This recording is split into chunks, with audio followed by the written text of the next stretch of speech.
பெட்ல படுத்தா நல்லதா, தரையில படுத்தா நல்லதா, பெட்ல படுத்தா பேக் பெயின் வருதா, எந்த டைப் ஆஃப் பெட்ல படுத்தா நல்லது, இது மாதிரியான நிறைய டவுட்ஸ் இருக்கா? வாங்க இந்த வீடியோல பார்க்கலாம். ஃபர்ஸ்ட் எந்த டைப் ஆஃப் பெட் வாங்கக்கூடாதுன்னா, நீங்க ரெகுலரா வீட்டுக்கு யூஸுக்கு வாங்குறீங்கன்னா கண்டிப்பா ஸ்ப்ரிங் பெட், அந்த ஹை குஷன் பெட் நீங்க வாங்கக்கூடாது.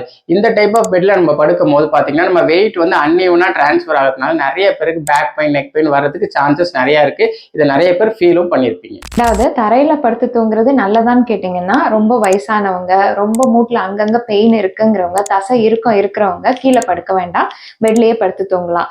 இல்ல எனக்கு தரையில படுத்து தூங்கினா நல்லா இருக்கு, காலையில எந்திரிக்கிறப்ப நான் ரொம்ப ஃப்ரெஷ்ஷா ஃபீல் பண்றீங்கன்னா தாராளமா நீங்க படுத்து தூங்கலாம்.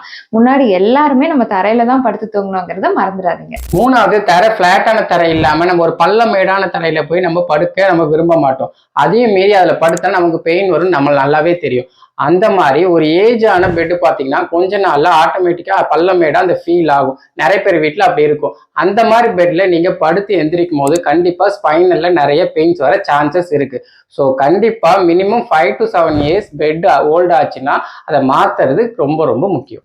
அதாவது நீங்க எந்த டைப் ஆஃப் பெட்டை வாங்கணும்னா ரொம்ப சாஃப்டாவும் இருக்கக்கூடாது, ரொம்ப ஹார்டாவும் இருக்கக்கூடாது, ஒரு மீடியம் ஃபர்ம் பெட்டா இருக்கணும். அது எந்த டைப் ஆஃப் மெட்டீரியலா இருந்தாலும் பரவாயில்ல.